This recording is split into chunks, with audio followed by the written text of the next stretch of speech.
Nandagad police ಠಾಣೆಯ ಪೊಲೀಸರ ಕಾರ್ಯಕ್ಕೆ ಮೆಚ್ಚುಗೆ ವ್ಯಕ್ತಪಡಿಸಿದ ಬೆಳಗಾವಿ ಜಿಲ್ಲಾ ವರಿಷ್ಠರು.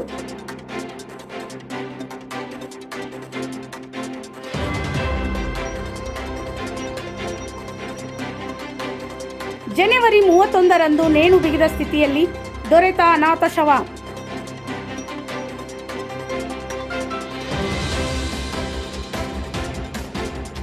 ನಂದಗಡ ಪೊಲೀಸ್ ಠಾಣೆಯ ವ್ಯಾಪ್ತಿಯಲ್ಲಿ ಬರುವಂತಹ ಲಿಂಗನಮಠ ಗ್ರಾಮದಲ್ಲಿ ನಡೆದ ಘಟನೆ.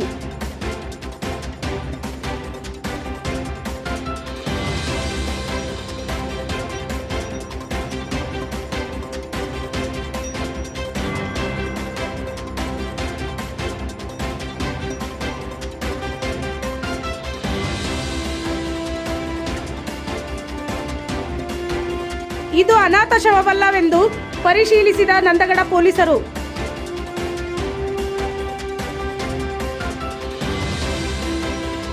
ನಂದಗಡ ಪೊಲೀಸ್ ಠಾಣೆಯ ಪೊಲೀಸರ ಕಾರ್ಯಕ್ಕೆ ಮೆಚ್ಚುಗೆ ವ್ಯಕ್ತಪಡಿಸಿದ ಬೆಳಗಾವಿ ಜಿಲ್ಲಾ ವರಿಷ್ಠರು.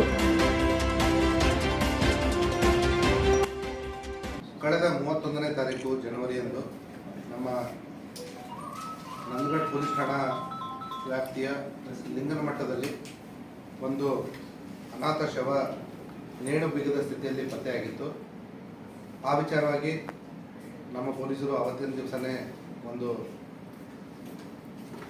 FIR ರಿಜಿಸ್ಟರ್ ಮಾಡಿಕೊಂಡು ತನಿಖೆಗೆ ಹಿಡಿದಿದ್ರು.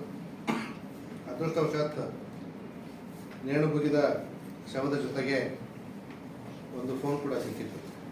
ಆ ಫೋನಿನ ಆಧಾರದ ಮೇಲೆ ಕೆಲವೊಂದು ಮಿಸ್ಡ್ ಕಾಲ್ ಇರುವ ನಂಬರ್ಗಳನ್ನ ಸಂಪರ್ಕಿಸಲಾಗಿ ಯಾರೋ ಒಬ್ಬ ಮಹಿಳೆ ಬೇರೆಯವರ ಫೋನನ್ನು ಉಪಯೋಗಿಸಿಕೊಂಡು ಈ ನಂಬರ್ಗೆ ಕಾಲ್ ಮಾಡಿರೋದು ನಮಗೆ ಪ್ರಾಥಮಿಕ ತನಿಖೆಯಲ್ಲಿ ಗೊತ್ತಾಗಿತ್ತು.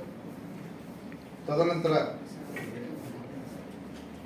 ಈ ಫೋನ್ ಬಂದಿರತಕ್ಕಂಥ ಊರಾದ ಅಣ್ಣಾವರಕ್ಕೆ ನಮ್ಮ ಪೊಲೀಸರು ಹೋಗಿ ಪರಿಶೀಲನೆ ಮಾಡಿ ಸುಮಾರು 58 ವರ್ಷದ ಮಹಿಳೆಯನ್ನು ಪತ್ತೆ ಹಚ್ಚಿ ಆ ಮಹಿಳೆಯನ್ನು ಈ ನಮ್ಮ ಪೊಲೀಸ್ ಠಾಣಾ ವ್ಯಾಪ್ತಿಗೆ ಕರೆದುಕೊಂಡು ಬಂದು ಈ ಶವವನ್ನು ತೋರಿಸಲಾಗಿ ಅವಳು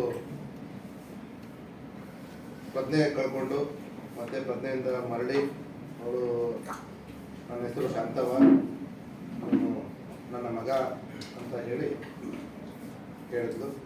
ಮತ್ತೆ ಅವ್ರ ಹತ್ರ ಏನೂ ದುಡ್ಡು ಇರದೇ ಇರೋದ್ರಿಂದ ಅಂತಿಮ ಕಾರ್ಯಕ್ಕೆ ನಮ್ಮ ಪೊಲೀಸರು ಕೆಲವು ಸಹೃದಯಗಳ ಸಹಾಯವನ್ನು ಪಡೆದು ನಂದಗಡ ಪೊಲೀಸ್ ಠಾಣಾ ವ್ಯಾಪ್ತಿರುವ ಸಹೃದಯರಿಂದ, ಖಾನಾಪುರ ವ್ಯಾಪ್ತಿರುವ ಸಹೃದಯರಿಂದ ಸಹಾಯ ಪಡೆದು ಅವರಿಗೆ ಮಾಹಿತಿಯನ್ನು ತಿಳಿಸಿ ಆ ಶವದ ಅಂತ್ಯಕ್ರಿಯೆಯನ್ನು ಮಾಡಿಸಿ ಮಹಿಳೆಯನ್ನ ಆಸ್ಪತ್ರೆಗೆ ಸೇರಿಸಿದ್ರು.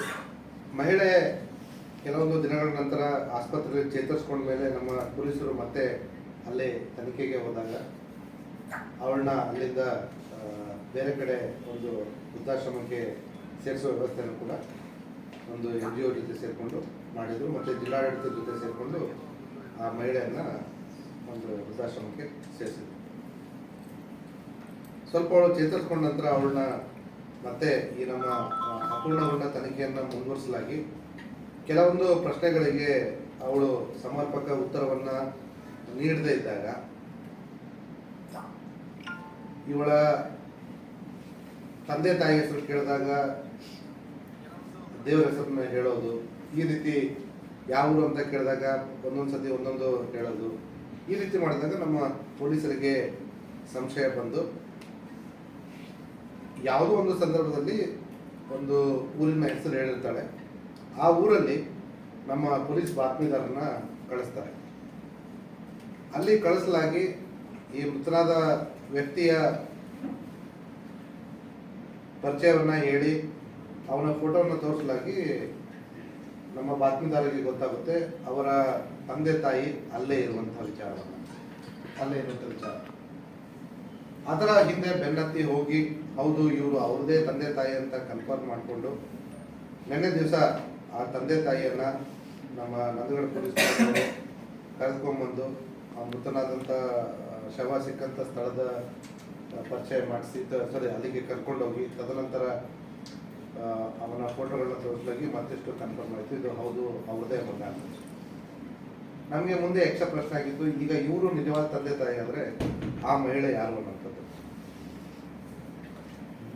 ತದನಂತರ ಆ ತಂದೆ ತಾಯಿಯನ್ನು ನಾವು ಮತ್ತೆ ಆ ಮಹಿಳೆ ಇರ್ತಕ್ಕಂಥ ಸ್ಥಳಕ್ಕೆ ಕರ್ಕೊಂಡು ಹೋಗಿ ತೋರಿಸ್ಕೊಂಡು ಹೋದಾಗ ಅವನು ಪರಿಚಯ ಮಾಡಿಸಿದಾಗ ಅವಳು ಮಹಿಳೆ ಮತ್ತಷ್ಟು ಕೆಲವೊಂದು ನಾಟಕಗಳನ್ನ ಮಾಡಲಿಕ್ಕೆ ಶುರು ಮಾಡಿದ್ಲು. ಆದರೆ ನಾವು ಜೊತೆಗೆ ಡಾಕ್ಟರ್ನು ಕೂಡ ಕರ್ಕೊಂಡು ಹೋಗಿದ್ವಿ ನಮ್ಮ ಆಫೀಸರ್ಸು. ಆಮೇಲೆ ಯಾವಾಗ ಇನ್ನೂ ಬೇರೆ ವಿಧಿ ಇಲ್ಲ, ಎಲ್ಲವನ್ನು ನಮ್ಮ ಪೊಲೀಸರು ಆ ಮೃತನಾದ ವ್ಯಕ್ತಿಯ ಫೋಟೋನ ಇವ್ರ ಜೊತೆ ಈ ಥರದಂಥದ್ದು ಮತ್ತು ಮೃತನ ತಮ್ಮ ಮತ್ತು ತಂಗಿ ಗಂಡ ಎಲ್ಲರನ್ನೂ ಮುಂದೆ ತಂದು ನಿಲ್ಲಿಸಿದಾಗ ಅವಳು ವಿಧಿ ಇಲ್ಲದೆ ನಾನು ಅವಳ ತಾಯಿ ಅಲ್ಲ ಅನ್ನುವಂಥ ವಿಚಾರವನ್ನು ಒಪ್ಕೊಂಡಿದ್ದಾಳೆ. ಆ ಮಹಿಳೆಯ ಪೂರ್ವಾಪರವನ್ನು ನಾವು ಇನ್ನೂ ವಿಚಾರಣೆ ಮಾಡ್ತಾ ಇದ್ದೀವಿ. ಆ ಮಹಿಳೆ ಈ ತಂದೆ ತಾಯಿ ಎಲ್ಲಿಂದ ಬಂದರು, ಆ ಊರಿನೋಳು ಅಲ್ಲ ಅನ್ನುವಂಥದ್ದು ನಮಗೆ ಪ್ರಾಥಮಿಕವಾಗಿ ಗೊತ್ತಾಗಿದೆ. ಮತ್ತು ಈ ಮಹಿಳೆಗೆ 4 ಜನ ಮಕ್ಕಳಿರುವಂತಹ ವಿಚಾರ ಕೂಡ ಗೊತ್ತಾಗಿದೆ. ಅವರು ಮತ್ತೊಂದು ಜಿಲ್ಲೆಯಲ್ಲಿದ್ದಾರೆ. ಇದು ಮಹಿಳಾ ವಿಚಾರವಾಗಿದ್ದರಿಂದ ನಾವು ಯಾರದೇ ಹೆಸರನ್ನು ಕೂಡ ನಾವಿಲ್ಲಿ ಹೇಳಲಿಕ್ಕೆ ಇಷ್ಟಪಡೋದಿಲ್ಲ. ಆದರೆ ಇಲ್ಲಿ ಸೂಕ್ಷ್ಮವಾಗಿ ಗಮನಿಸಬೇಕಾದ ಅಂಶ ಏನಂತಂದರೆ, ನಮ್ಮ ಪೊಲೀಸರು ಒಂದು ಯಾವುದೇ ಕುರುಹು ಇಲ್ಲದಿರ್ತಕ್ಕಂಥ ಅನಾಥ ಶವವನ್ನು